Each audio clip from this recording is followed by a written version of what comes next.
not long for yet.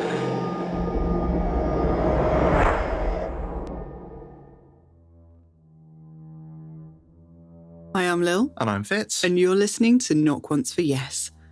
Well, it's proving to be a particularly long and hard winter here in England, with icy temperatures and more threats of snow on the horizon. So we're not quite ready to leave our cosy fireside yet, as we hunker down and wait for that elusive spring sunshine. But after all, what better place to share a spooky story or two? And we've got plenty of those here for you today. What have we got coming up on today's episode, Fitz? We've got the tale of a paranormal paramour on the paranormal radar. Oh, very clever. And a ghostly photograph that made the news as investigated by our very own listener and patron. We've had yet more strange goings on at KOFY HQ, lots of true paranormal encounters from our listeners, and we head to Bedfordshire on the search for ghosts and legends in our latest paranormal postcard adventure.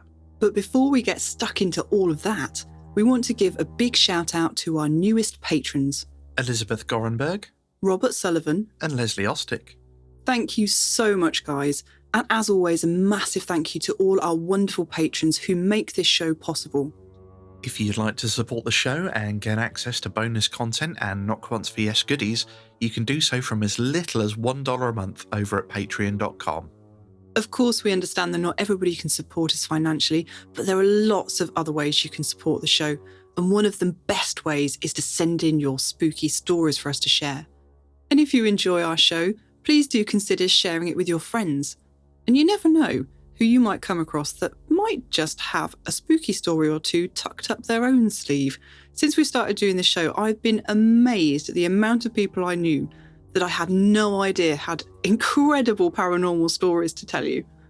Yeah, a lot of the people I've spoken to start off with, I don't believe in all that rubbish, and then come out with something that's just, worthy of poltergeist or something. I've heard the same thing. It's so funny. You mention the show to so many people and explain what we do, and they start with, I don't believe in any of that stuff, and come out with this incredible tale. It's so funny. So, Fitz, I believe you've got something to bring to the paranormal radar today. Indeed. Being February and not long after Valentine's Day, I was searching for topical stories for the paranormal radar, and whilst I struggled to find something both relevant and recent, I came across the story of Jerusha Howe, her British lover, and the Longfellows Wayside Inn. Oh, do tell. Located in Sudbury, Massachusetts, the Longfellows Wayside Inn started out as a family house for the Howe family and was expanded in 1716 when David Howe was granted a license to run an inn. The inn passed through several generations of the Howe family, being modified and extended as it went, before finally leaving the family's ownership in the late 1800s after Lyman Howe died childless. During its ownership by the Howe family, Jerusha Howe became enamoured of an English gentleman. The gentleman's name appears to have been lost to history, but the story tells that he needed to return to England but promised to return and wed her. We may never know his true intentions. Travel in those days was risky in and of itself, and many ailments easily treated today could be fatal. But, be it the hazards of crossing the Atlantic, sickness, or simply that he'd no intention of returning to his dalliance in the colonies, Jerusha was never to be reunited with her love. Jerusha was crushed, but never gave up hope of her Englishman returning. Never marrying, she patiently awaited her love to fulfill his promise until she finally passed in February of 1842. You might think that her sad tale of unrequited love would have put her off men forever, but it appears to have had quite the opposite effect. Her apparition is said to frequently appear to male visitors at the inn, climbing into bed, embracing them, and whispering unintelligibly in their ears. She is often accompanied by the scent of orange blossom, reminiscent of the citrus perfume she wore in life. She is somewhat less forward with ladies, merely touching them on the shoulder. She is most often encountered in room number 9, and encounters are so frequent that a tradition of guests writing about their encounters and stuffing them into cracks in the woodwork of the room have totaled around 500 so far. Apparently, Jerusha was also a musician.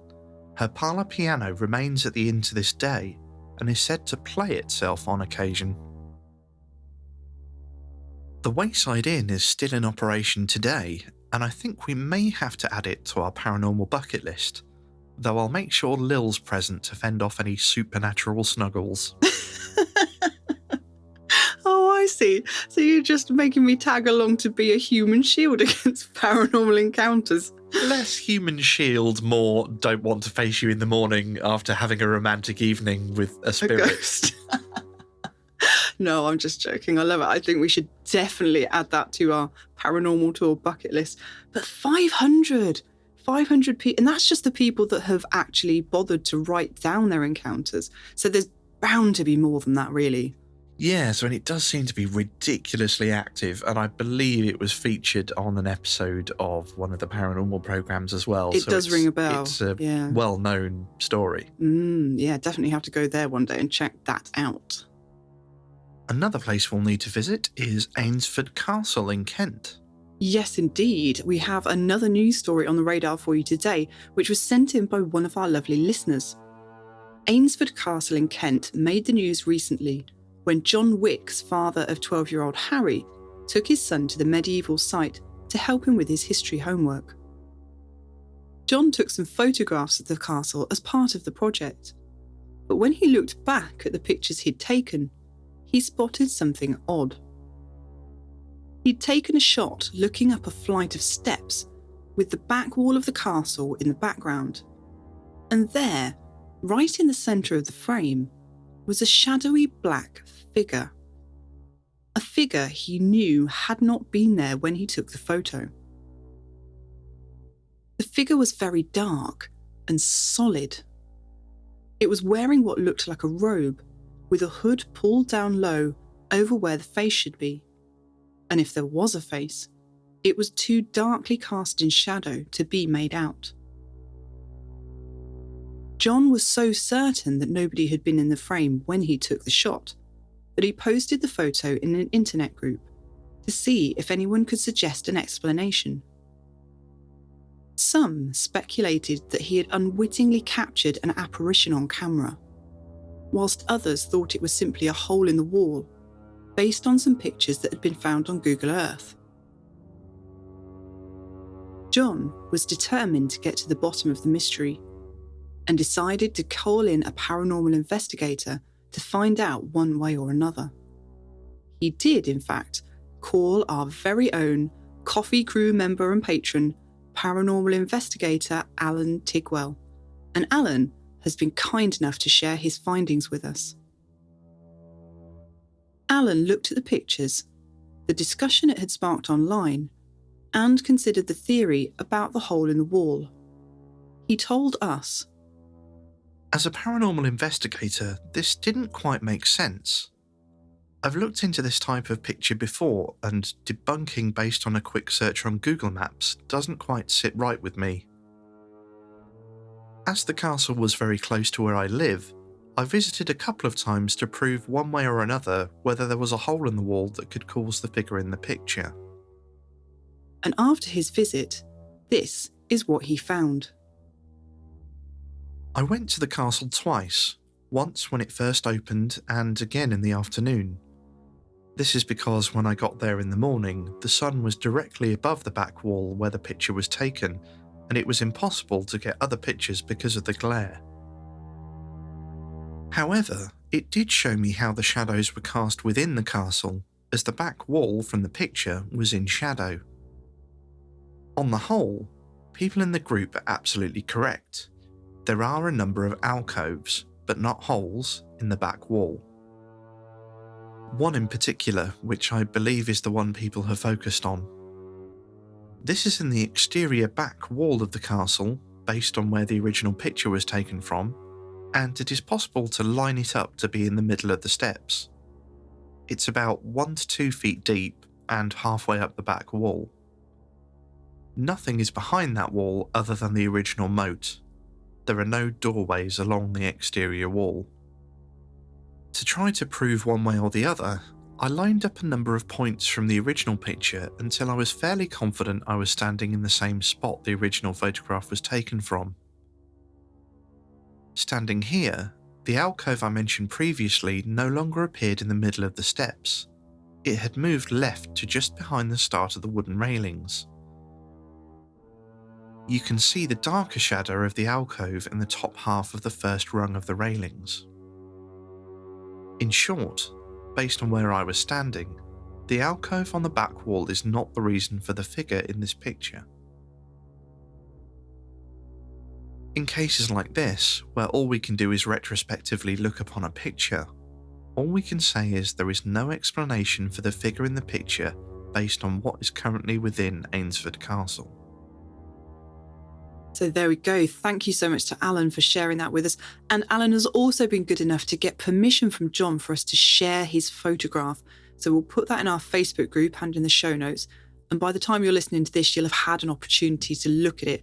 And it is a really interesting shot. It certainly is. And at first glance, I kind of see what I think is a strap across its chest. I did too. The texture of the apparition or the figure is really different to the background. That's one of the first things that struck me about it. Having looked at some of the possible suggested explanations of it being a hole in the wall, it never looked like that to me, I must say, because you can see alcoves in the picture of the castle wall, but you can see within those alcoves the brickwork and that sort of the texture of the stone. You can't see that in the figure. It's definitely, well, to me, it definitely looks like something in front of the wall. It is thick and very dark.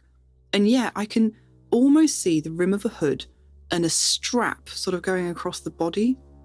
Yes, it doesn't seem to have any arms, and it's very short though, but that does sort of remind me of what we call skitterers, the sort of small, dark shapes that run around quite quickly, although it's interesting that it seems to be just stood still and staring. I know what you mean, though. It reminds me of some of the things we've seen that have seemed to be out of proportion to their surroundings. Yeah. The other thing I wondered, though, because yes, you're right, it does look too short compared to the handrail in the picture. But I wonder whether the ground level is lower behind the set of steps, or maybe the ground level used to be lower. That, or because you're sort of looking up towards it, it may just be that the angle doesn't show you the bottom part of the legs. And the ground drops behind the steps. Yes, quite true. Well, if the mysterious figure is in fact an apparition, Mr. Wicks has a theory as to who it might be. According to local legend, John claims a black monk has been spotted in the area before. Apparently, it's thought to be connected to William de Eynsford, who held the castle for the Archbishop of Canterbury and allegedly retired to become a monk. Now, unfortunately, I couldn't dig up much information on this legend, but I did find a legend of William de Eynsford having an altercation with a monk during an argument over the appointment of a priest to the local church. This argument actually resulted in William de Eynsford being excommunicated from the church for a time. The other report I came across was that of visitors encountering an inexplicable cold spot in the moat area. I think one point here is that when we see a robed figure, we kind of automatically think of a monk because it's just what our minds first associate with the image. But really, if you think about it, during so much of history, everybody from all walks of life would have worn cloaks. Yes, we had a similar discussion about Woodford Church, didn't we? Yes, and the Knights Templar. Whatever it was fascinating to look into, and thank you so much to Alan for sending this in. We really enjoyed it. And if anyone else has any similar stories, we'd love to hear about them and share them on the show. Yes, excellent bit of investigative work by Alan there. And have a look at for the photo for yourselves and let us know what you think, because I think it's pretty interesting. Well, without further ado, I think we'll go to our first story of the episode. We've got quite a lot of haunted childhood home stories on this episode, and this first one comes from Merrick in Peterborough. My first paranormal experience was when I was a small child, and we were living in a small village called Chinnor in Oxfordshire. Mine and my brother's toys would go missing for days, and then just reappear out of nowhere. Lots of strange noises were heard, and I always had a feeling that someone was watching and following me. My dad said he often saw coloured orbs around the house. When we moved from Chinnell to a village called Chesham in Buckinghamshire, we moved into a smallish prefab house. I never felt alone there, and when I used to go upstairs to my room, which was at the front of the house, I knew someone or something was behind me. The hairs on my neck would stand up, and my heart would race so fast. It was always so quiet up there, as if noise somehow couldn't get in. There was a constant cold spot in the hallway next to the kitchen that never went away in 9 years of living there, and we all felt it. In the kitchen next to the sink was a small window. I always felt as if someone was there, and I used to get very scared being next to the window when it was dark outside. My parents found out, a few years after moving there, that our house, along with others on our street, was built on a burial ground. One night, my mum was coming out of her bedroom, and as she was turning right to go down the stairs, she saw a lady in her late teens in 19th century dress, just sitting on the loft opening in the ceiling, swaying her legs and feet back and forth, back and forth. Her hands were on the opening of the loft. However, the loft was not actually open, and the lady was see-through. Another experience my mum had was seeing a ball of white and blue light coming out of a mirror in her bedroom. And once, while she was using her knitting machine, a ball of white light came out of the ground next to her and evaporated when it got close to the ceiling. We then moved from Chesham to Northampton into a lovely 4-bed house. From the moment we moved there, I had a constant feeling of someone standing by my bed. I could just feel it. I must have been about 20 and I had a day off from work. I was lying in bed during the day and my bedroom door was shut. I didn't hear anyone approach my door, but all of a sudden, I heard footsteps. They came right into my room, turned, then left the room without ever opening the door. I lost count of the amount of times I heard my name called over the years, and once I remember lying in bed about to go to sleep when I felt somebody stroke my hair. I had past life regression while living in Northampton, and the lady who did the regression said that a man stood by my bed and was sapping my energy while I slept at night, and that was why I was always so tired. She did remove the energy, but it came back. My mum didn't like coming into my room at all. She said it felt like she was being watched and that she could feel something in there. I spent many nights too scared to move, as I knew something was standing by my bed. During a visit to one of my best friends who lived in Bristol, I stayed in my friend's room. In the middle of the night, I woke up. It was pitch black and my friend was fast asleep. I looked towards the window, and in the corner there was a black mass, darker than the night. At first, I thought it might be a wardrobe or some furniture, but I soon realised that this was no wardrobe. I felt it looking at me, but I don't remember being scared. I just went back to sleep. Upon waking the next morning, there was in fact no wardrobe there, and also no black mass. Later, I visited the same friend again, but by this time she'd moved to Aberdeen to go to university. I was staying on her sofa for the week. The block of flats was an old Victorian house with at least 6 floors and a basement. You could just feel the energy and the age of the place. While I was lying on the sofa to go to sleep, I was reading through text messages when the sofa started to vibrate. And then it moved slightly. I thought this was odd but didn't dwell on it. Staying with her on another occasion, I had to go into the basement to do some washing. I'd never felt so much dread and unease before, and I just wanted to get out of there. When we moved from Northampton to Peterborough, nothing really happened in our new house. But then my dad sadly passed away in 2015. After this, I would see white lights in the corner of my eye, and I had a vivid dream that he was standing in my living room, happy and healthy, holding his arms open to me, and I ran into his arms. I think he'd come to visit me in my dream.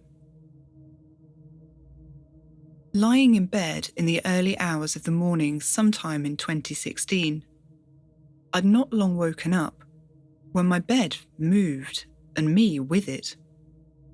The entire bed shifted sideways. I think that was my dad's way of saying, "I'm still around. I've not left you." He always said that when he died, he would pop in from time to time to see how I'm doing. Within the last few days, I've been seeing the white lights again. Maybe he's popped back in to say hello. Wow, thank you so much, Merrick, for getting in touch. There were some amazing stories there.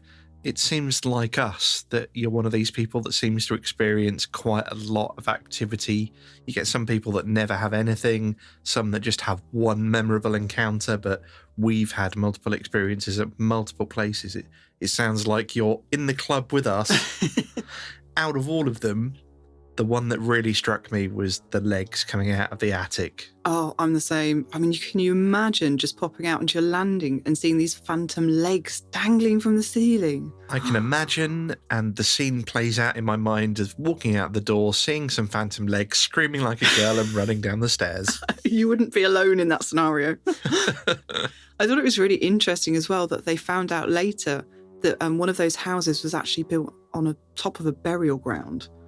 Yeah, although saying that, this is the United Kingdom, we're fairly cramped, and I dare say almost everywhere is on top of a burial ground from some point in history. That's quite true. I hadn't thought of it that way.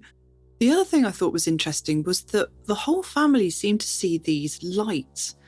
Now, orbs can be a fairly contentious subject, and to be honest, I've taken enough photos of bits of dust that I can be sceptical of them in pictures, but I think it's completely different when you're seeing them with the naked eye. Yes, from Merrick's description, it certainly sounded more like they were self-illuminated rather than just reflecting light as sort of dust and things do. Yeah, and in England, where we don't have things like glowworms or any insects of that nature, there's not really any good explanation for seeing something like that in a house.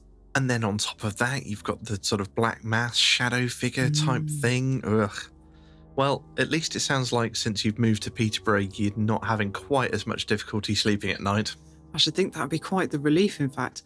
Well, thank you so much for sharing that with us, Merrick. And I am sorry about your dad, but it does at least sound like he's popping in now and then to check up on you. We've got another couple of listener stories coming up for you in a moment, but we have also been having some more weird experiences here at KOFY HQ. Yes, the activity does seem to be continuing, although at a fairly low level. The first of which was when I was in bed the other night and I thought I heard a tap on the front door. Now, because this was quite late, I was a bit concerned and pretty much raced down there to see what was going on.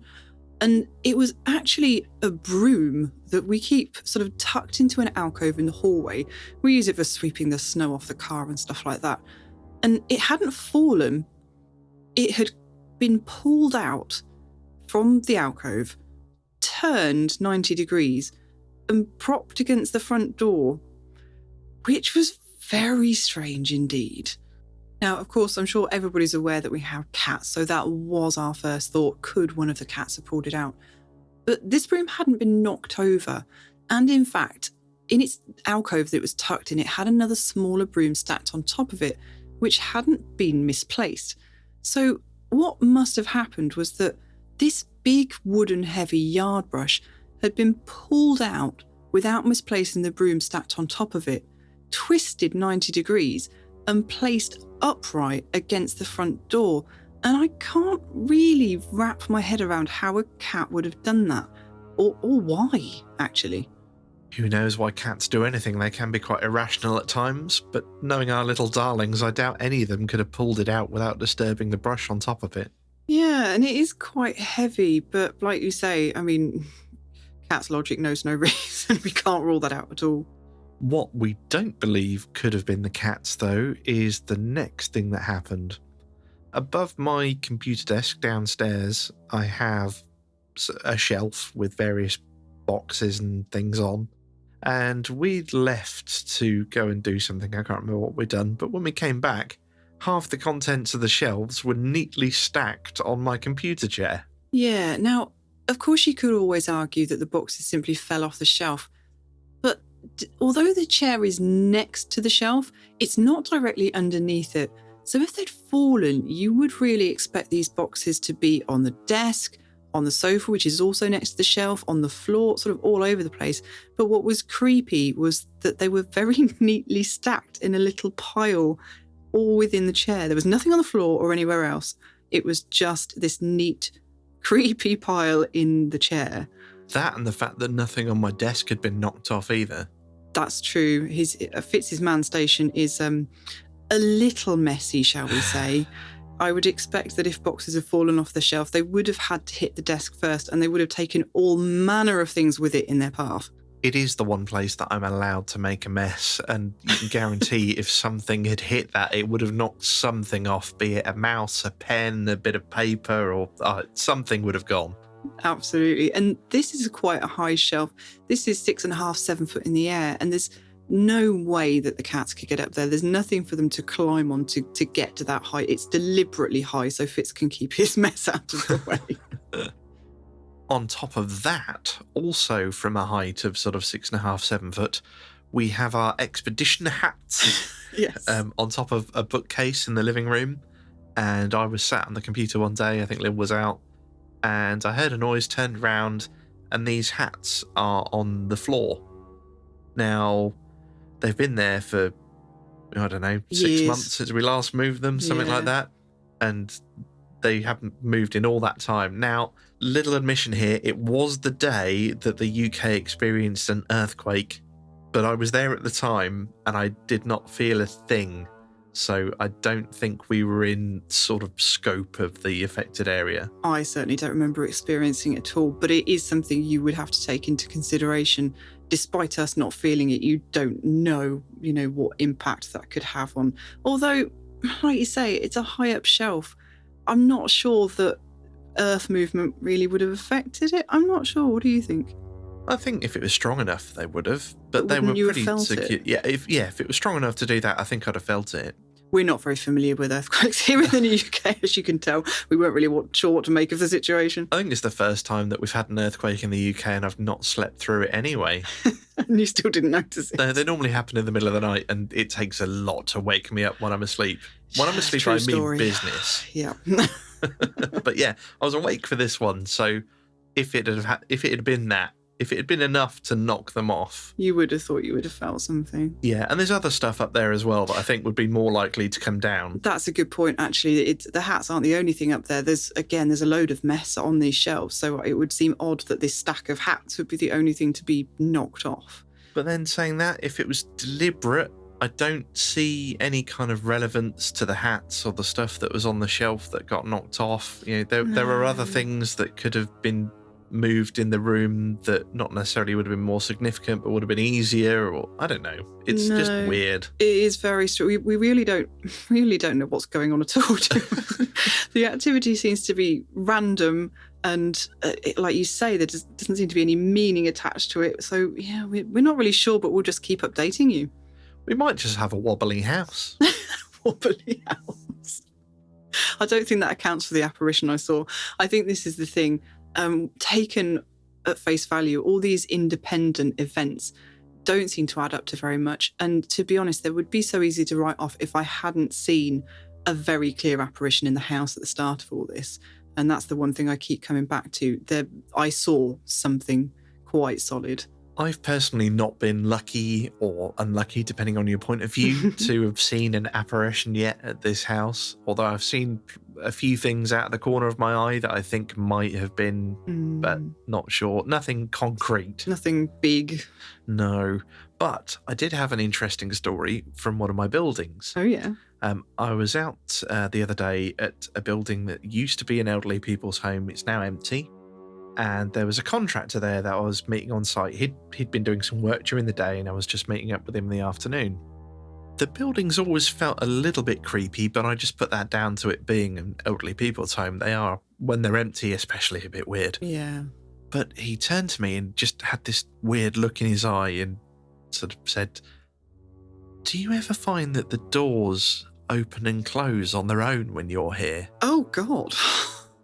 And I turned back to look at him, and I didn't know what to say, because when I'm there, I'm normally not there long, and my brain just sort of helpfully assumes that the doors are just closing slowly behind me, but I had experienced that myself. There's been a few times when I've had other people there and it's happened, and you just think, oh, it's just them, but it seems to be coming from a different corridor, and just... Your brain tries to write it off to protect itself. Yeah, we both kind of got chills. And then, of course, he left and I had to lock up the building on my own. So I was like, thanks for sharing that just before I have to lock up on my own. Oh, that's creepy though. And I know what you mean. I've been to buildings like that where some of them do have slightly more slow closing fire doors and things, so they can close themselves sort of minutes after you've walked away. But there is definitely something creepy about abandoned old people's homes. I don't know what it is, but there almost seems to be activity in the ones that are no longer being used. Yeah, one other thing I noticed, actually, I've literally just remembered, is all the internal doors between the wings had been shut, and the last time I was there, they were open. So I don't know whether that was him. Oh. But they were all, like, even the dividers were all up, and that literally the whole building I'd left open so that the alarm sensors covered more area. So I don't know whether that was him or not, but yeah, that does seem a bit odd to me now. It would seem unlikely that he would go around closing all of the doors. Yeah, and he was literally just there to pick up some stuff that was stored in one of the rooms, so he shouldn't really have had reason to go around the whole building. Well, good luck next time you're there on your own. Yeah, thanks. Well, I think it must be time for another story now. And this one is from John L. in Connecticut. I've lived in Connecticut for the majority of my life, and I'm sure you've heard all about just how haunted this state can be. Well, this goes back to when I was fairly young, about 10 or 11 years old. At the time, I was pretty fond of spending the night at my older cousin's house. He was 3 years older than me, and I really looked up to him. I had spent the night over at his house many times, and I've never experienced anything paranormal. To give you a little backstory, my cousin's family lived in a house in Bridgeport, Connecticut that was fairly big. We had been over to the house many times for family gatherings, but never once would I say I felt anything weird. On the day this story takes place, a few of my aunt's friends were visiting, and I could hear some of the conversation they were having. "This house feels heavy," one said. "I'd be careful what you touch in this house," said another. I didn't quite get it, but I could tell they weren't comfortable being in my aunt's house. Maybe they were more sensitive to the paranormal than I was. The day turned to night, and I decided I wanted to sleep over with my big cousin. My aunt happily agreed, and we spent the night playing video games and performing pro wrestling moves on each other. This was the mid to late 90s, mind you. After we'd worn ourselves out, we decided it was time for bed and promptly got ready. My cousin had a room down in my aunt's finished basement, and he had a fairly big bed. We both went to sleep, and during the night, I had a strange dream. I can still remember it so vividly that it gives me chills even now. In the dream, I was running, but didn't quite know from what. The sky was red and dark, like it was almost sunset, and the landscape barren. While I was running, I took a moment to check my surroundings and couldn't see anything in front of me.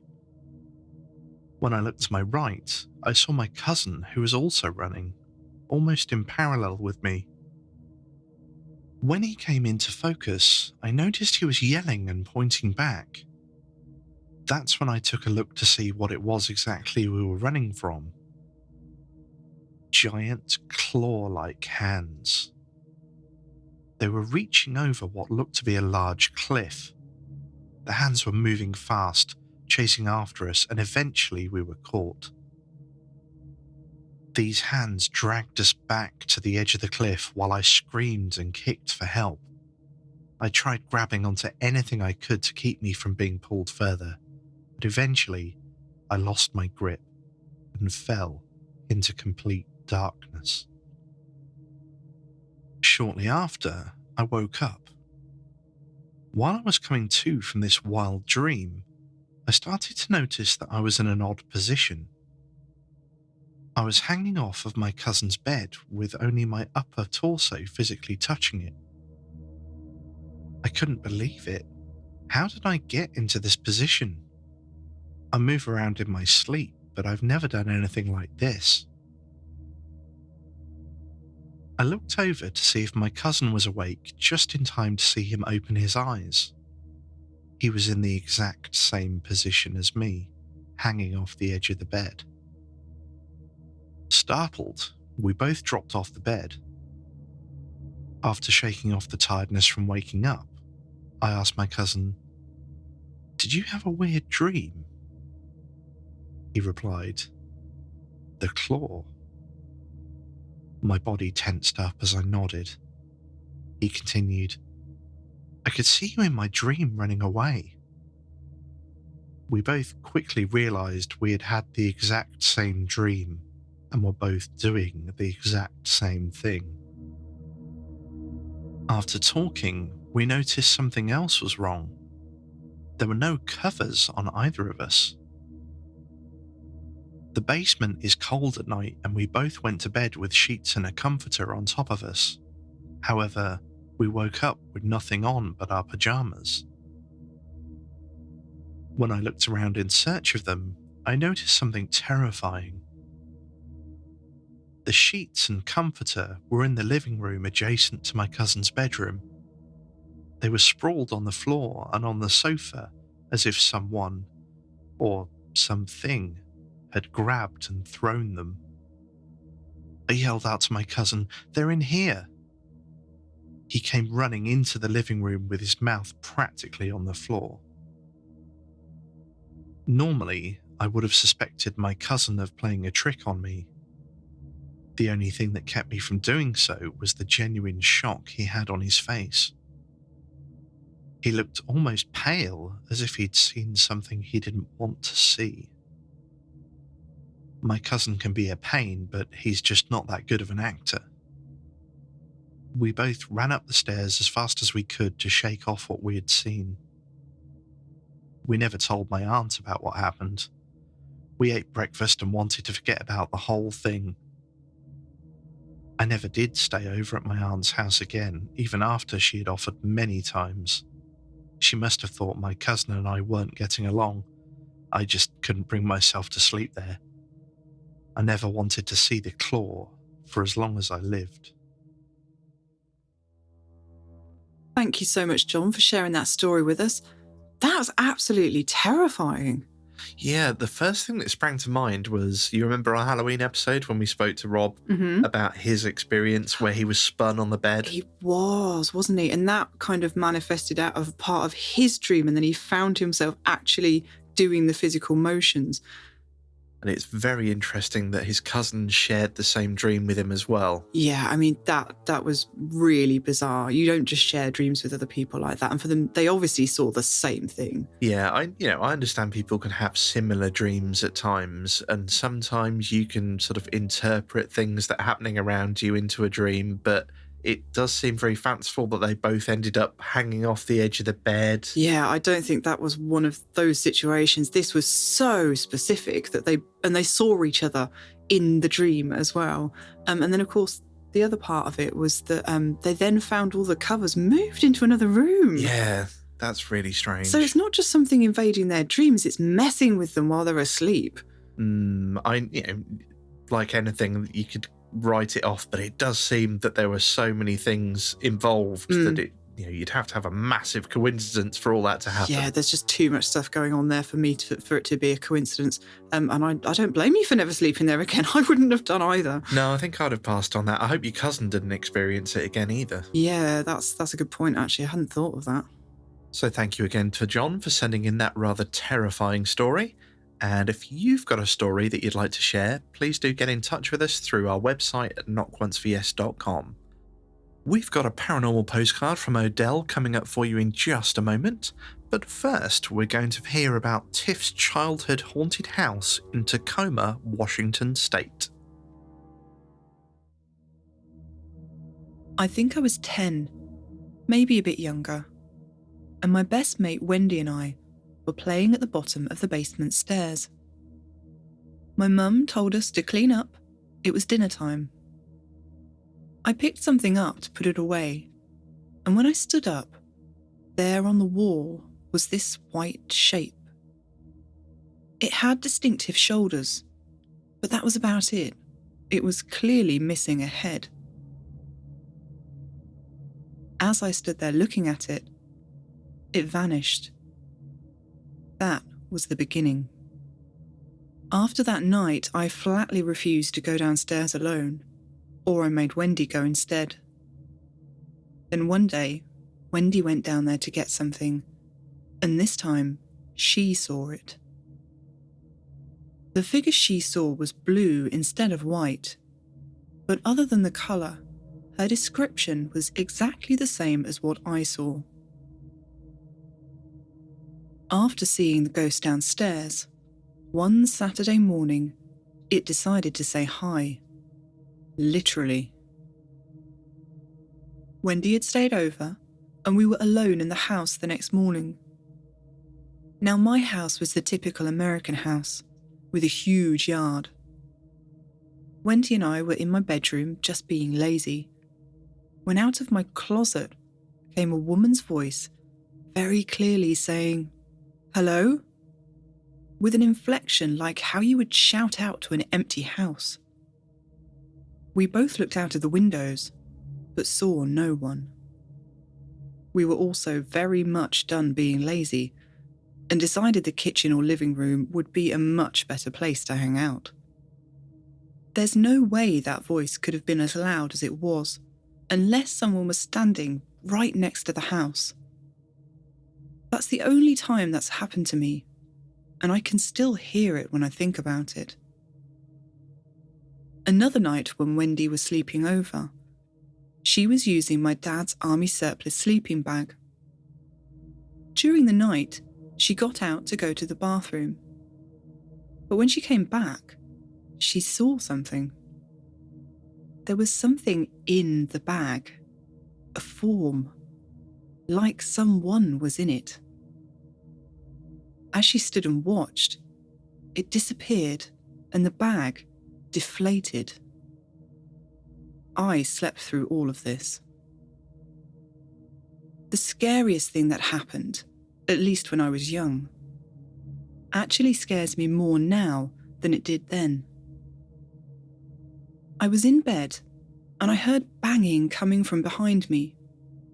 Not in the wall, but someone banging on something. It got louder and louder until I had to put my hands over my ears. Then it would stop. But as soon as I took my hands away, the sound would start again and build up. I called my mum into the room and asked her if she could hear it. She said no. I quickly decided it was time to get up. A few days later, I saw Wendy and told her about what had happened. She said that she'd been in her classroom at school and heard someone on the roof banging, and it got louder and louder. She asked her teacher about it, but her teacher said there wasn't a sound at all. Other little weird things happened to me. I always felt watched. My record player arm slid across a record. Another friend came over once. No one was home, but he heard the toilet flush. If you were down in the laundry room, you could hear footsteps upstairs. If you were in the kitchen, you would hear the sound of metal hangers being hung on the exposed pipes in the laundry room. Then, when I was 16, I got brave and took over the whole basement as my bedroom. Everything was mostly fine for a while. I was busy trying to survive school. But I ended up with an odd collection of religious items on the wall by the door. I never liked the laundry room, which my room was next to, and the hallway always gave me the creeps. There was a small room next to mine where the furnace was, and if I ever had to go in there, I scooted out very quickly. It was when I'd stay up late that I felt uncomfortable, and like I was intruding. If I left the door open to the hall, I'd always catch movement out of the corner of my eye.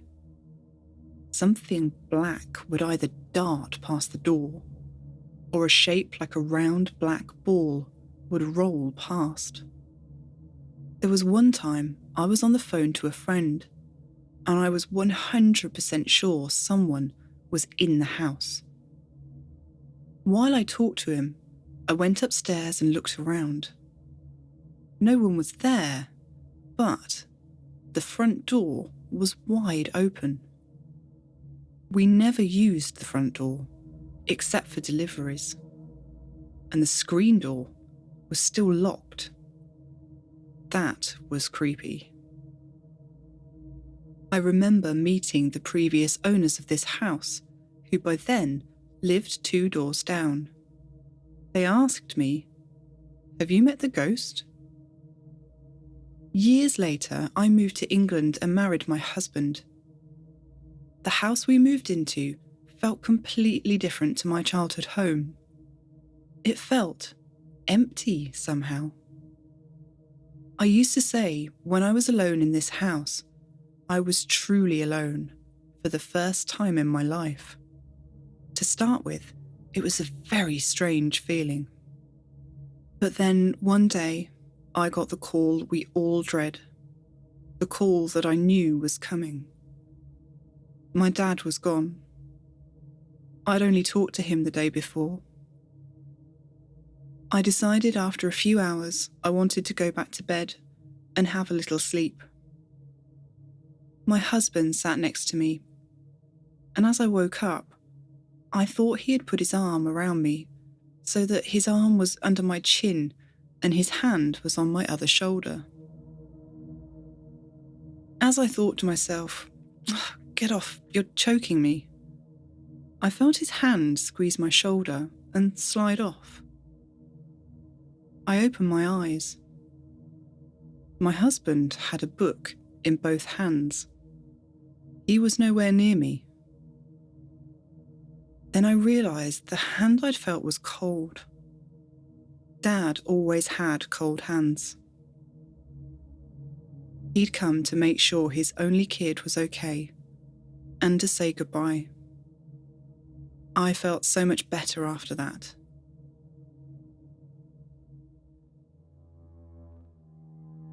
And thank you so much to Tiff for sharing those stories with us. I must say that, like Merrick's stories, I really don't know where to start with this one. There's just so much there. The shadow figures, the black ball, that reminded me of something we saw at Abington that we spoke about. Yes, if you've listened to our Halloween episode, you'll know we're very familiar with these black things that dart past doorways that we nicknamed the skitterers. And I'm glad that we've never had a talking cupboard. Yes, I'm very glad that we've never had a talking cupboard. But it does remind me, again, we hear this so often, these phantom voices, that have that inflection like you're the intruder somehow. The way she tells it, it sort of said, hello, as in, what are you doing in my house? And we hear it so often, we've experienced it ourselves. Yeah, it's a really common theme. And then you've got, like, John's story, the sort of sharing of an experience, not in a dream this time, but both Tiff and her friend heard the same noise at the same time, even though they were separate from everyone else. That was very strange. And the other thing that occurred to me was, although Tiff did have experiences on her own, there were an awful lot of these experiences that happened when they were both together. So we've already talked this episode about how certain people just seem to have these sort of slew of experiences throughout their life. And it makes you wonder if some certain people are kind of catalysts for activity. And it almost seems in this case as though these two girls together were a catalyst for activity. Yeah, sounds a bit like us. Yeah, it does. Ghost battery. But the creepiest thing for me was the sleeping bag incident. Oh, yes. Especially because I've got an army surplus sleeping bag and now I'm a bit scared to use it because the idea of coming back and seeing something in it just to have it deflate. Oh, goodness, that is just, it's so creepy. I wouldn't have got back in it. No, me neither. Not a chance. Not a chance. And for the second time this episode, I was nearly in tears by the end of the story. Tiff, I'm so sorry about your dad, but I'm so glad that he found a way to come back and say goodbye to you. That's lovely. So thank you again to Tiff and everyone that shared stories with us. We really appreciate it. We love hearing your stories, and the show wouldn't be what it is without you. Well, I think it's time now for our latest paranormal postcard adventure, and this one took us to Bedfordshire on the hunt for the legend of the ghost of Odell. Tucked away in the Bedfordshire countryside is a small, pretty rural village called Odell. The name of the place has varied since Saxon times, evolving from Woad Hill to Wodell and even Wood Hill, before losing the first letter sometime in the 1500s and becoming Odell. But in the 11th century, where our story begins, it was known as Warhull, and the Baron of Warhull, who was given the lands, manor and title by William the Conqueror after the Norman invasion of England, sought to make his mark and fortify his new domain by building a castle. As was typical of the time, it was a Motte and Bailey affair with a stone keep, but we know little else about it, except that the castle's troubles seem to have started early on, as the very first reference we have of the building is that of a fire wreaking destruction upon the hall in the year 1180. According to local legend, the fire was started by a potential suitor of the Baron's daughter, who, angered by the rejection of his advances, tried to enter the castle by way of a secret underground tunnel to capture his would-be bride. He was violently ejected, and in retaliation tried to raze the building to the ground in flames. This, the first appearance of the castle in the historical record, turned out to be a rather fitting foreshadowing to its later fate. The descendants of the Baron of Warhull inhabited the castle for some 400 years, but unfortunately, like so many of the castles that once dotted the English landscape, it eventually fell into ruin. By 1633, the Baron's family line had come to an end, and the castle was described by a contemporary antiquarian as nothing but strange ruins. With no family left to inherit, the site was sold on and a new residence built, incorporating parts of the old castle keep into the building, and this new residence was occupied by the Alston family. Whilst many of the Alston men upheld careers as lawyers, soldiers and MPs, there was a sense of distaste for the family running throughout local legend. There seemed to be a feeling that the Alstons were argumentative and a little too eager to jump into legal disputes with neighbours. There were tales of affairs, excessive drinking, and a scandalous case brought to the courts by one of the Alston men, who accused a neighbouring family of using ritual magic to put the Alston household to sleep in order to rob the property. Of course, some generations of the family were moral and upstanding citizens, But tales of the infamous Alstons endured through history, and none more so than the tale of Sir Rowland Alston. The tale has been passed down through generations of the Alston family and, of course, by the Odell locals, and it varies from telling to retelling.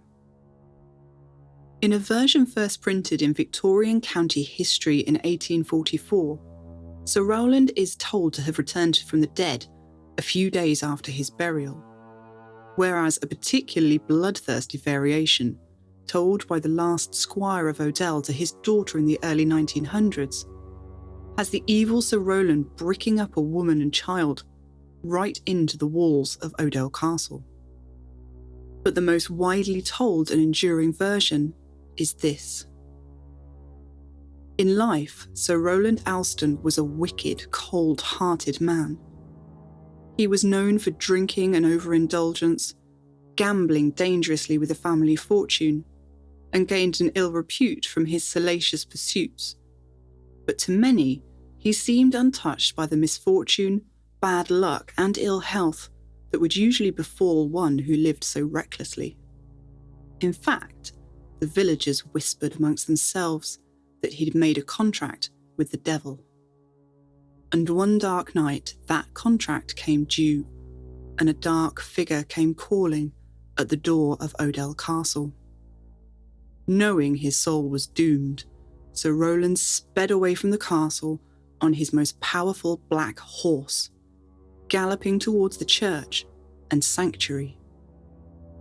He made it to the church, but his demonic pursuer was not so easily swayed from his task. Nobody ever discovered whether Sir Rowland managed to save his soul or not, but afterwards, 5 fingerprints were found, indented into the stonework around the church door. Some say they are the fingerprints of Sir Rowland, marking his desperate attempt to cling to the safety of the church, even as he was dragged to his doom. Others say the fingerprints are the mark of the demon, as it tried to force its way into the church in search of its prey. That was not the last the locals would see of Sir Rowland Alston. The villagers were terrified to witness his apparition walk through walls and trees in broad daylight. And the Alston family were further terrorised when the wicked squire started to make ghostly visitations to Odell Castle. His spectre would appear astride his towering black phantom horse, in what may have been an echo of his final dash for salvation. The apparition repeatedly tore through the halls of Odell Castle, his terrifying steed leaving permanent hoofprints on the floor. Such was the disruption to the castle and village, 12 priests were called in to exorcise the spirit. It's said that the tenacious spirit gave them a long and violent struggle, but they finally managed to lay the ghost in the murky depths of Odell Pond. But even this could only contain the wicked squire for so long. According to local legend, once every century, on years ending in 44, Sir Rowland Alston rises from his watery prison on Odell Wold to repeat his final, frantic dash to save his soul, and his spectre can be seen galloping down the bridleway towards All Saints' Church astride his phantom black horse. So, a wonderful local legend, but is there any truth to the tale? Well, there definitely was a Sir Rowland Alston at Odell Castle. In fact, there were several. It appears to have been a very popular name in their family from the 1600s all the way up to 1933, and none of the stories seem to pin down the legend to one particular Rowland, which makes it a bit problematic for the purposes of our legend. The fingerprints around the church door really did exist and were visible for many years. They were quite well known by the locals, but unfortunately for us, they were covered up by an overzealous builder in recent years during renovations. I did manage to find one photograph of them, so I'll try and remember to put the link to that in the show notes so you can have a look. They do quite clearly look like fingerprints, which is quite unusual because I don't think that was in cement, that was actually in stone, but it's quite difficult to tell from the rather grainy photograph. Now, as you can imagine, over the centuries, This legend has inspired locals to attribute most supernatural happenings in the area to the wicked squire. And in the 1800s, when unexplained activity closed down a village pub, some people were convinced Sir Rowland had returned for one of his 100-year visitations. You've got to be pretty impressive to close down a pub in the UK. Exactly, that's what I thought. That is the last port of call, actually closing the pub. In the spring of 1842, the 17th century inn The Bell started to experience mysterious noises and a great thumping and shaking which rocked the whole building. The disturbance was such that magistrates closed the pub, suspending the innkeeper's licence until they could find a cause. The premises was investigated, but no satisfactory explanation was ever found. An article in the Hertford and Bedford Reformer newspaper, published on the 2nd of April 1842, described the activity. The ghost has a rather curious mode of kicking up a disturbance and seems especially anxious not to be seen. Some days, at hourly intervals, a dreadful shock is given to the house, like an immense weight falling upon the floor, which shakes every portion of the building to a fearful extent. It occurs daily, beginning about 6 o'clock in the morning and continuing until the evening. On Good Friday, it was heard every half an hour. The article itself seems to strongly imply that Sir Rowland is the culprit for the latest supernatural activity to befall the village. Some of the villagers are disposed to think it the troubled spirit of a previous occupant of the house. Others think the earthquake has made a mistake and come to Odell instead of London, whilst the more rational inhabitants produce strong proofs that it is the spirit of the old knight who formerly possessed Odell Castle. This is, no doubt, the truth, for it will be recollected by a few of our aged readers that some years back this old knight paid the Odell people a very long visit and wrought much mischief. He was continually rocking the houses about, bewitching the cattle, staring the people hard in the face by day and night, and, in short, working such vexatious freaks that the people petitioned the clergy to help them. Now, I've found in lots of different sources this reference to Sir Rowland's 100-year appearances occurring on the 44th year of the century. So obviously I was hoping this event would tie in neatly with the legend, but sadly no, the newspaper article is dated 1842, making the ghost's appearance out by 2 years, and it's just so tantalisingly close. So what of the ghost in more recent years? Rather oddly, quite aside from the hauntings at Odell Castle itself, I found another reference to the events at the Bell Inn in a much later newspaper from 1899. It tells the story of the laying of the ghost in Odell Pond, and in doing so it makes a curious mention of another haunted building. Clergymen with books and torches assembled around the pond on Odell Wold, near which then stood what was known as Sir Rowland's haunted cottage.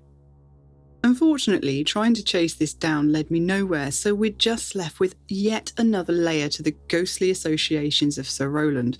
Who knows what his haunted cottage was? I did find a couple of more recent references to a haunting at Odell Castle.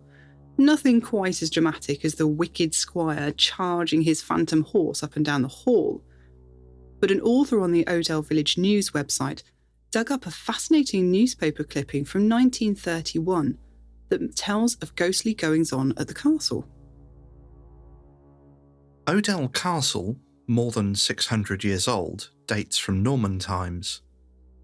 It is steeped in legend and tradition and is reputed to be ghost-walked and has for long had a haunted chamber. Strange noises are said to be heard in the night in the castle. Servants who at one time occupied what was reputed to be the haunted chamber refused to stay in the castle. The author of the 1931 article also notes that a previous employee of the castle told him of experiencing a phantom figure standing in a doorway. And another mention of this shadowy apparition appeared in an excerpt of the Bedfordshire magazine circa 1970. Old Mrs. Ashton, who lives in a little low-ceilinged cottage in the High Street, was a servant for many years in the big house and remembers it well.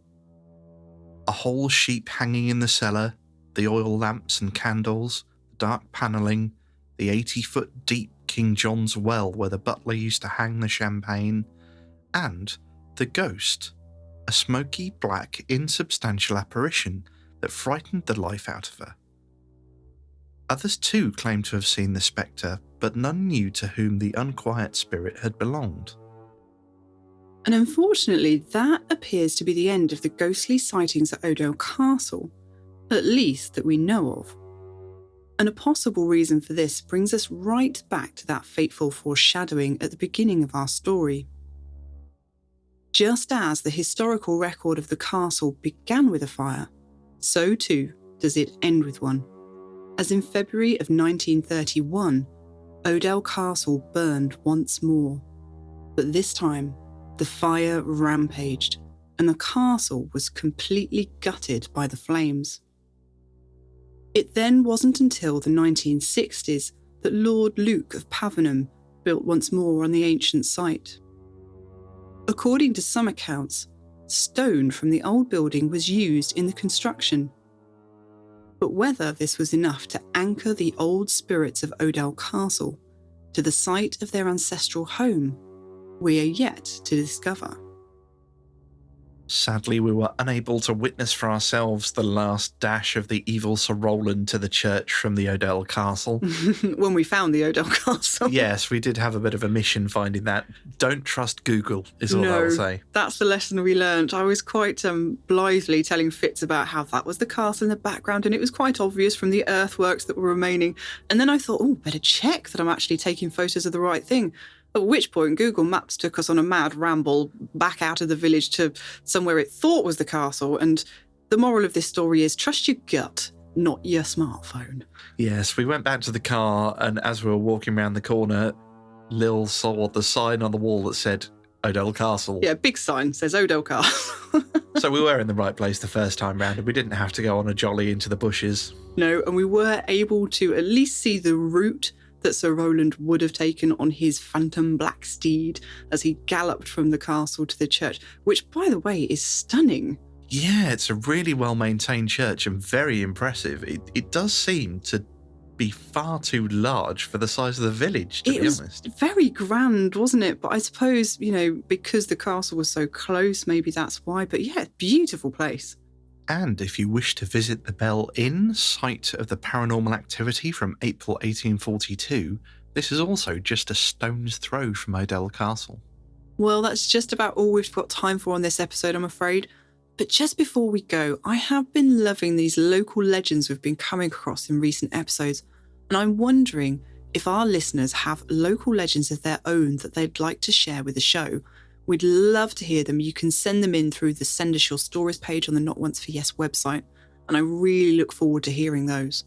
Yes, we'd love to play our part in keeping these local legends alive, and we hope you'll join us again in future for more Not Once for Yes. EVP session.